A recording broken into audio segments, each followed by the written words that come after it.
all over the world today and this past year, more than 1 million families have lost someone as a result of what's going on in the world today. So I'm very happy that you all are here again today. Today I just wanted to talk about a few things that were really weighing on my heart based on the last video. I got a little bit of requests for talking about my father's cancer through Instagram, so I just really wanted to touch upon that topic. And what I want to talk about is actually grief and this process of the learning that comes from losing someone, like a parent or something like that.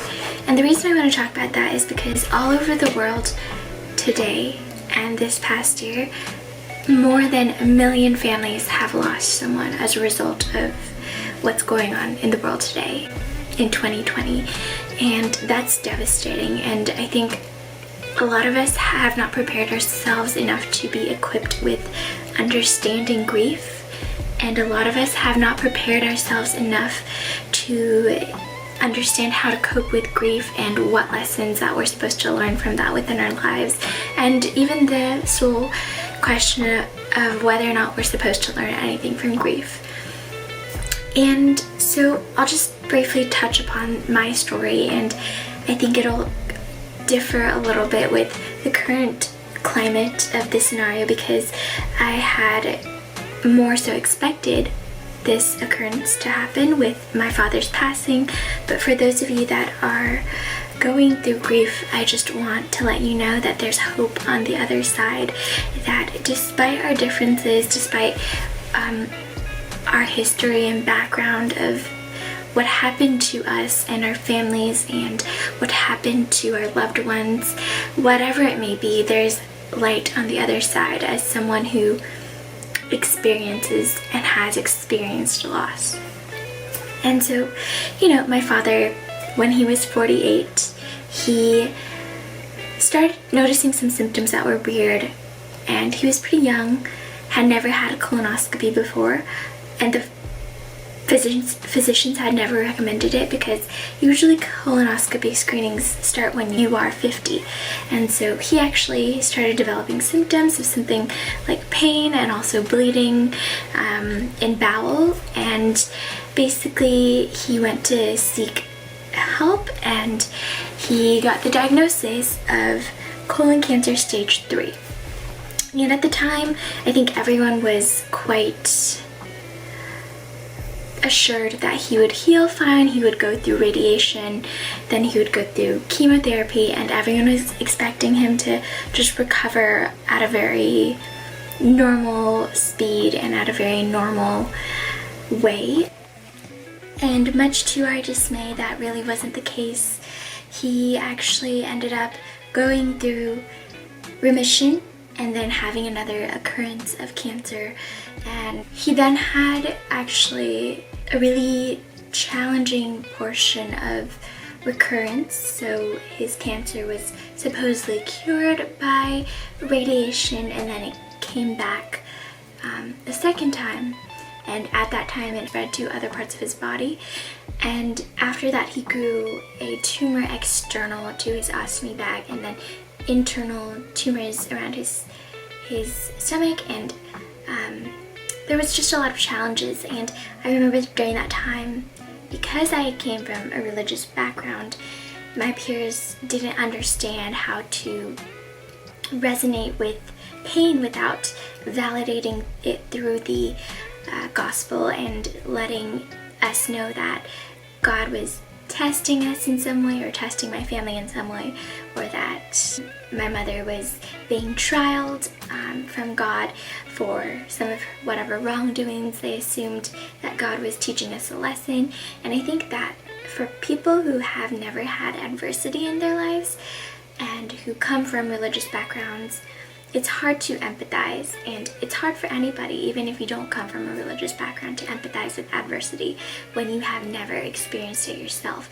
And everyone places external judgments on how you should be doing things as a family. And my sister was going to college at the time, and church individuals and people in the community actually said that she should come back to quit college. She's going to a really good private institution in Pennsylvania, to quit that school and come back to help my family.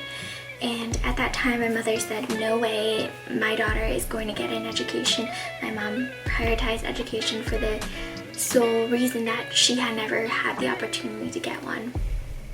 And so it was a huge challenge, and I think that I was 13 at the time, to go through that and to not understand why I was going through that, and not understand what I was supposed to do with myself was really challenging.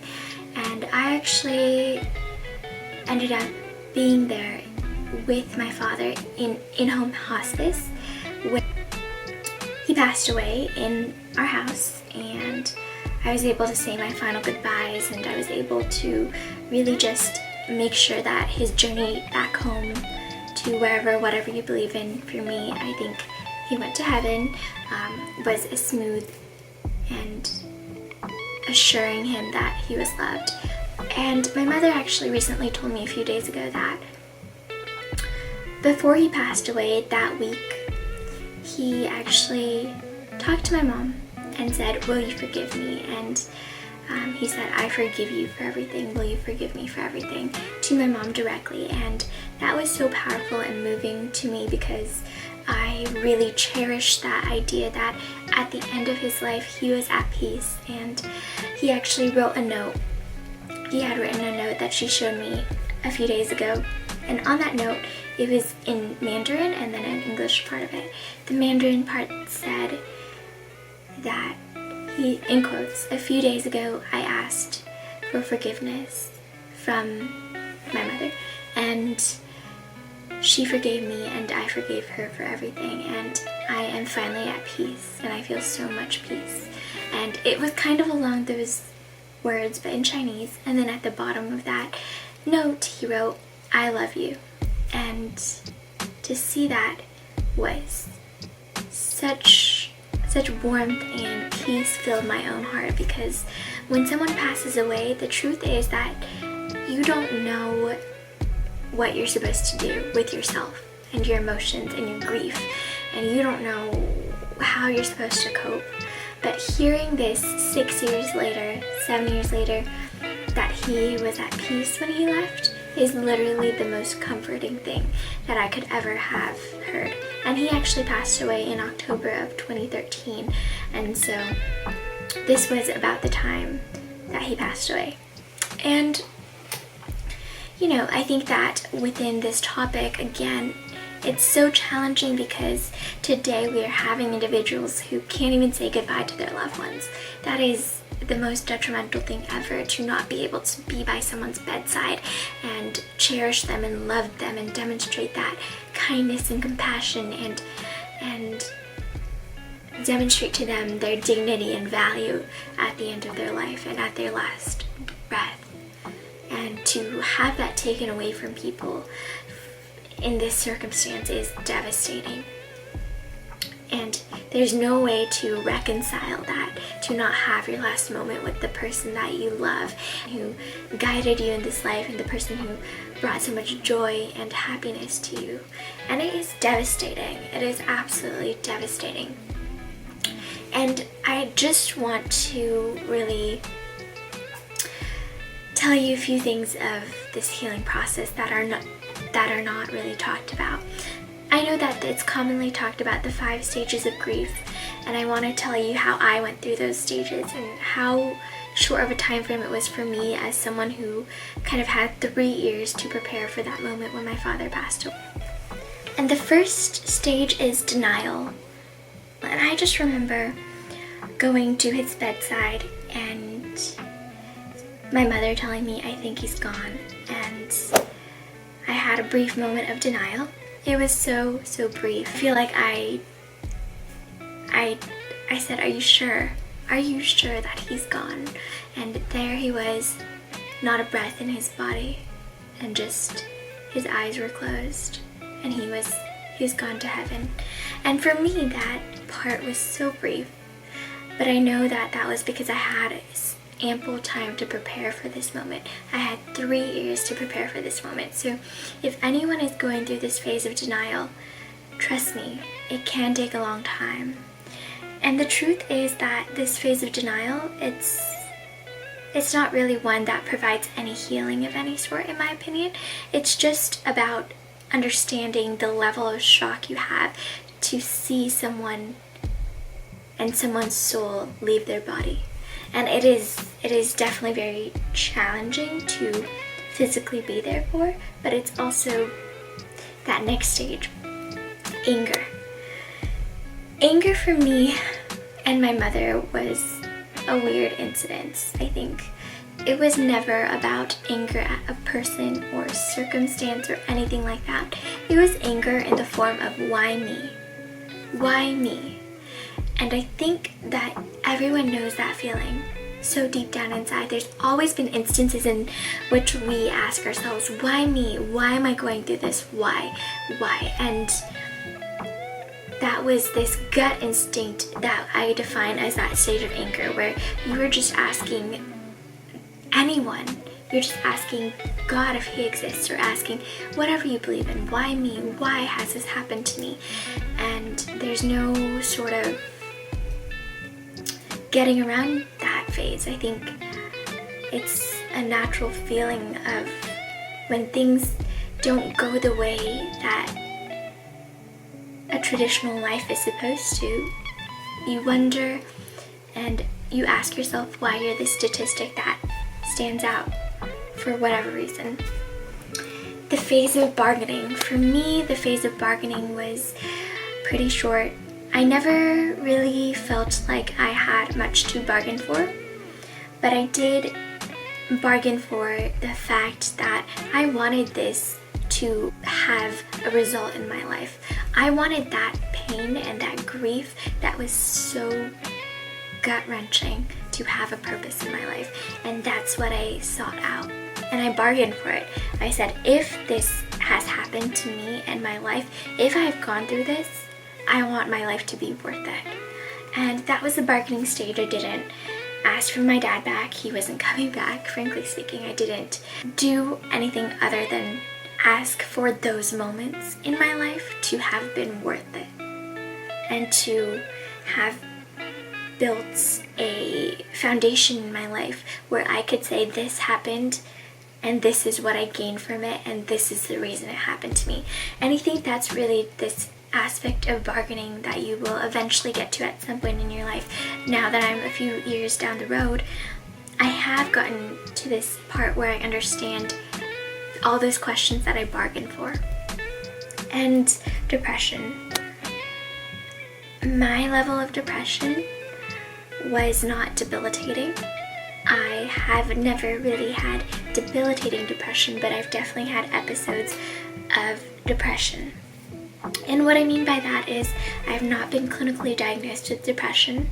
My mother, though I think she has tendencies towards depressive episodes as well, I remember just walking home from class at times and seeing her on the kitchen floor and crying her eyes out. And not the pretty cries, the gut-wrenching cries that are so inherently from the soul. And it was devastating to see a parent and my parent in that state. And I think for me, I struggled with, again, depression in the form of understanding where my life was headed. I thought my life was hopeless. I thought that I had lost part of me that made it okay to have big dreams. I had thought that my adversity was going to keep me down, and that was the extent and the lowest point of my depression.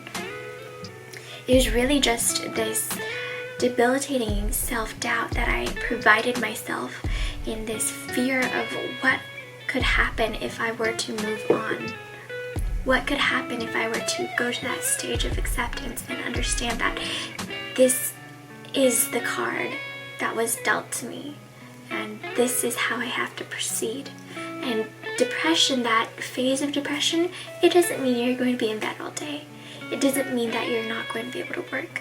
For me, what it meant was I sat there and I wallowed and I wondered how I could accept this as my reality, how I could measure up to what my life was supposed to be like, how I could really foresee my life without my father ever meeting my child, my future child, or ever meeting my future husband, or ever walking me down the aisle. Whew, sorry. And then to this day, that's kind of the depression that surrounds that, which is just trying to understand what your life looks like without this person, and feeling like your life could have been better without this situation, and being in a state where you self-doubt and self-sabotage because you're afraid of what happens when you move to the next step. And this next step is acceptance. And people often say that this is the final stage of grief. I would totally like to disagree with that. I don't think it is the final stage of grief. Grief can be cyclic. Grief can also be extremely random at times. For example, I haven't felt grief and true process of this 5-step process of grief in a long time, but there are moments when I go back to that stage of bargaining. There are moments when I go back to that stage of anger, and there are moments that I go back to the stage of depression or acceptance. It is a process that doesn't have to end at acceptance. You can go back and forward, and as long as your life is progressing, that is okay. And take your time with what you need. And acceptance for me was really that step, and if you haven't watched my prior video, please go watch it. It talks about turning this adversity into purpose. And I think acceptance is that first step where you tell yourself, this is a tragedy that happened in my life, and let it be, as the Beatles say. And they say this phrase, there is a phrase that is, and when the broken-hearted people living in the world agree, there will be an answer, let it be. That's that phase of acceptance. For me, that is that phase where you just recognize that there is a purpose for your life, and there is a purpose for your adversities. From the bottom of my heart, I don't think that I could have undergone this struggle in my life and not have gotten to that stage of acceptance and be here today. That stage of acceptance was so vital for me in understanding that life goes on. And it may not go on today, it may not progress tomorrow, but it will eventually. And the truth about that is, when I think about the future, that is when I am the most hopeful. And I think that there's a part of acceptance, in that phase of acceptance, that requires you to believe in this life again, to believe in yourself, to believe in why you're here. And I'm not religious. I grew up religious. At the moment, I don't consider myself atheist. I also don't consider myself a full practicing Christian.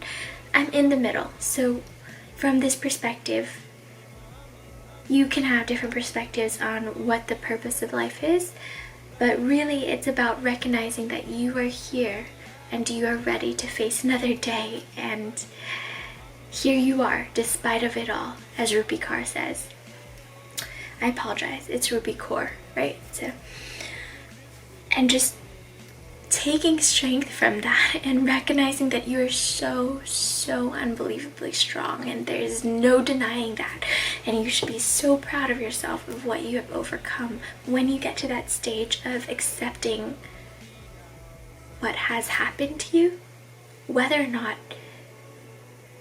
there was anything that you regretted in those moments prior.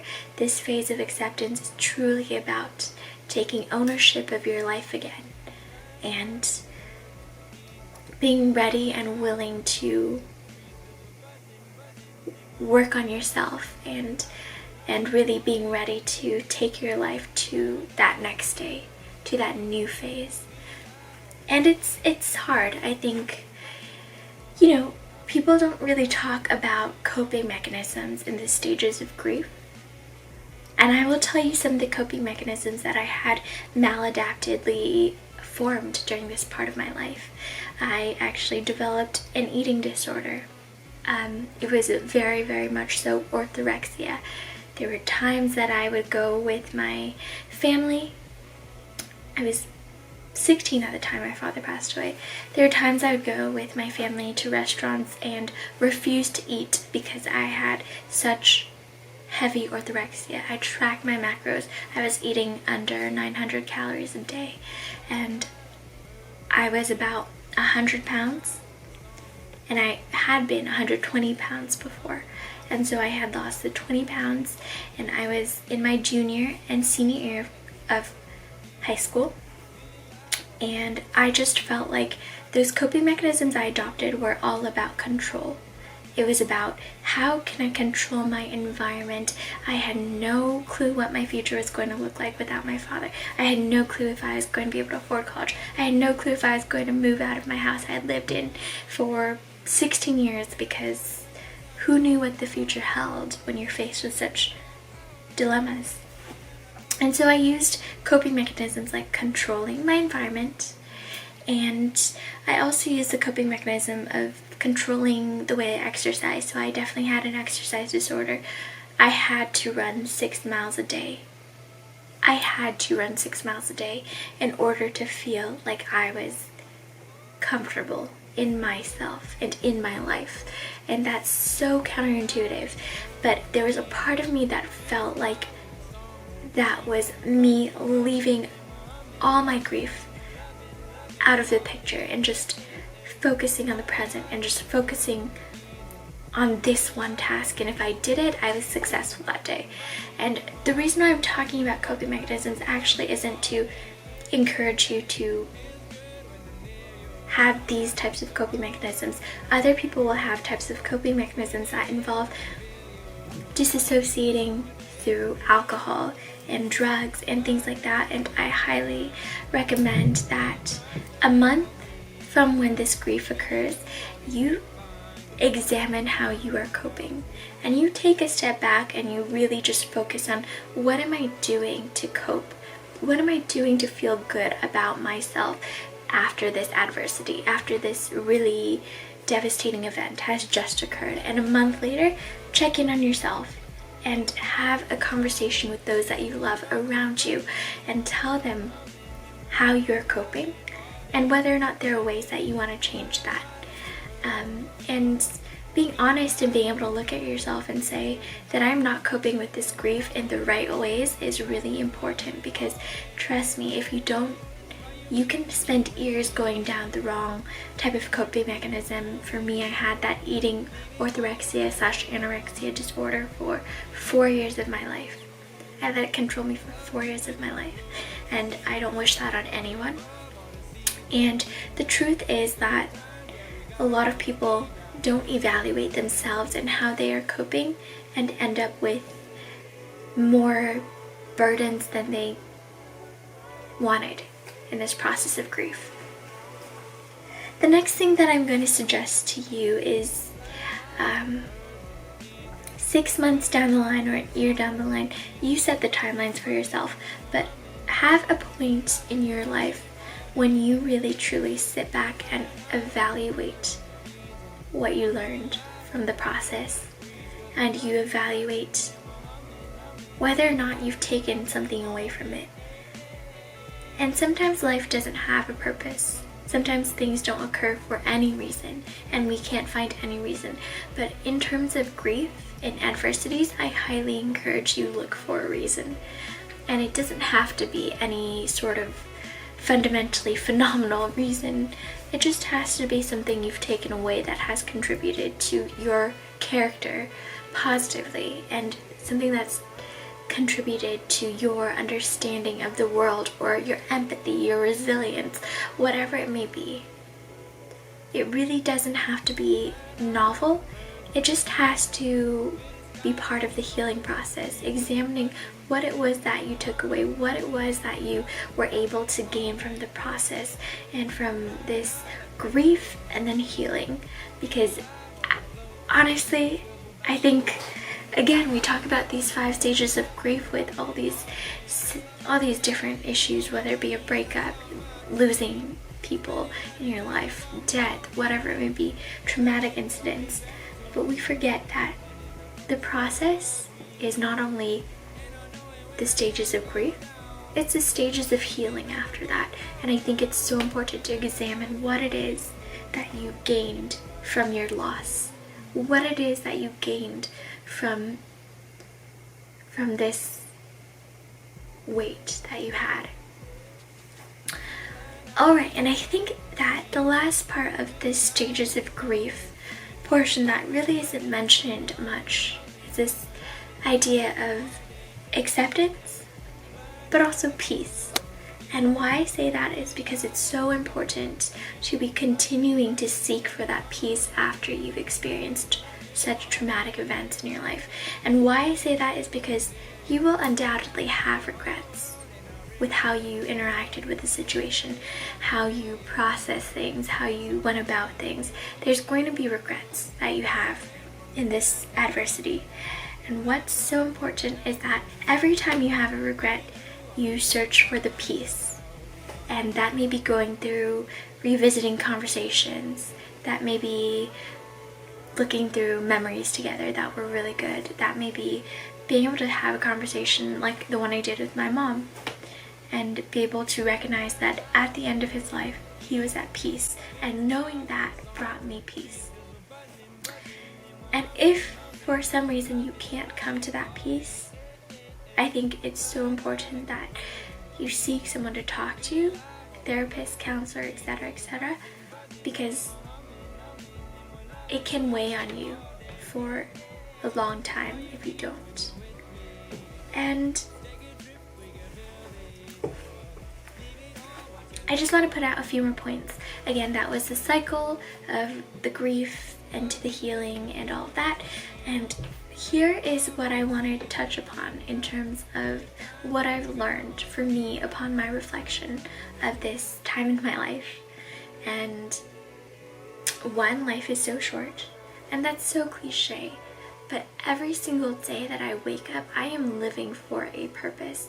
I am trying to make an impact on myself, on people around me, because my dad was 50 when he passed away.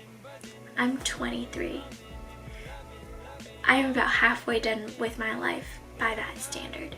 And I hope I live past 50, but the truth is that life is so short. Every moment counts. And that is not to say that we're feeding into this productivity cycle of madness that our society likes to preach at the moment. It's rather to say that every single waking moment we should be searching for purpose and meaning and doing the things that we love with the people we love. Life is so short. And trust me, we don't want to have any regrets at the end of it.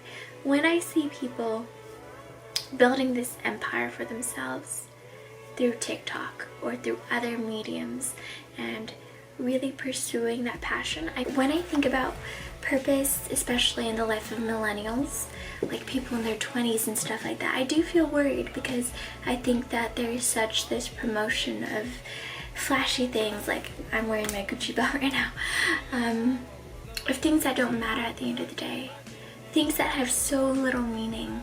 And you know, I have a little note card where I have a document of everything that I own in this world, and it's a lot of things.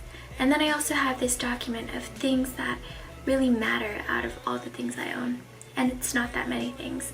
So when you brittle that down just to the full really conversation about meaning and why the life is so short that we have and why every moment matters, it is because in this life we are filled with a lot of false advertising on what truly matters in this life. And to really determine that is to recognize that each moment that we're living, we should be exploring purpose. And items like this, items like my car, items like that are so, they're just materialistic. They don't mean anything. And so of course I worry about our generation of millennials at the moment, and of course I worry about people in their 20s and what they're seeking and what they're striving for. And I'm so proud of, again, everyone who is striving for a purpose, and being able to pinpoint that purpose is the hardest part though. So I don't want to detract on anyone's purpose, but as long as you know what you're striving for and you're confident in that, that is what matters. Now, I think the next thing is that there's no such thing as a perfect life. This is number 2, and I have one more after this. There's no such thing as a perfect life. And to recognize that is to be able to take the risks that you need in this life. To recognize that everything in this life at the end of the day boils down to losing this life and this body is actually quite freeing if you think about it. What I'm saying by that is, at the end of the day, this body will not be yours anymore at the end of the day. When you go down 80 years or 70 years, depending on how old you want to live, this body will be meaningless. And that is so freeing. That is one of the most freeing thoughts in the world. And the truth is, again, it doesn't have to be perfect. Nobody lives a perfect life. But just recognizing that you are not bound by your body in any way. At the end of the day, people will recognize who you were through what you did for others in this life, or for your family, or for your loved ones, or for your future generations. That is so powerful. You are not just your body. Your legacy, think about what you want that to look like. Again, no legacy, no person on this earth has ever lived a perfect life. But there are people who have had their names written in history books, in science, in whatever it may be, because they have done something monumental with their purpose. And I just highly encourage that you really try to dig deep again. So think about what your purpose is. Alright, and then the last part of it that I'll leave you guys with is number 3. Life is not about finding a purpose. It really isn't. It's not about emulating someone else's purpose either. Life is about creating your purpose. And when you take that mentality to the way you approach life and what you come across in this life and the doors that you open for yourself in this life, it is a whole new feeling. The reason why I'm talking about this in a video about grief is because a lot of us think that our adversities or people's adversities lead them to do great things. And that's just not always the case. If you look at statistically, there are people who have lost fathers and mothers, and statistically they are more prone to getting into incarceration and different things like that in their lifetime. So there is not a direct correlation between adversity and finding a purpose in life necessarily. However, if you undergo this at a young age, you have nobody to really guide you through this process of life to the degree that other people might have, and therefore you have to create your purpose. And that is a distinguishing factor that I want to point out. For people like me, for people who have gone through the worst adversities and who have really had to deal with life in a different manner than what is conventional, you are left with a puzzle that you can't have any help putting together. You're left with jumbled pieces, and the truth is that you're the one who has to put that puzzle piece back together and find out and create what your life purpose is and create what your goal and meaning in this life is by yourself. And that is one of the most powerful things. Again, life is not about finding your purpose, it's about creating your purpose. And that is the absolute distinguishing factor between someone that stands in the crowd and someone who leads the crowd and someone who goes out and does very meaningful, purposeful work in their lives. And if you're watching this video, I hope that that is a message of encouragement to you. I have had a lot of people DM me in the past about their circumstances that they have been going through as a result of losing a parent. And I've shared that within my own group of friends and within my outer peers on Instagram at times. Not frequently. I've deleted a lot of my posts on Instagram, but I have shared that before, and people have reached out to me and said, thank you for sharing. I'm going through the same thing. I don't know who to turn to because no one in my life has gone through that, especially not in their 20s, especially not in their teens. And I just highly, highly encourage you to reach out to me, CHANEL.AIREN@gmail.com, if you are feeling any sort of concern and any sort of way about and hesitation about this process of grief and healing, because I'm 6 years past that and there's still moments that I go through it. There's still moments that I have to stand back and wonder how I've gotten to where I am today with what I've been through. But I encourage you to reach out if you need to, and I encourage you to take the reins on your life because you are going to create a beautiful life, and I promise that. And of course, as I always say, if there's anything you want to ask, feel free to. If you have enjoyed this video, I'd highly encourage you to go watch my last video and my next video, which will come out next Sunday. I want us to be really happy with how our lives turn out at the end of the day, and I want us to be able to be on our last breaths and really feel so content and at peace. And that is my greatest hope for anyone in my life and for myself as well. And if you liked the video, please give it a thumbs up, and if you're willing to subscribe, that would mean the world to me. And together we'll just continue exploring these different aspects of life and understanding purpose.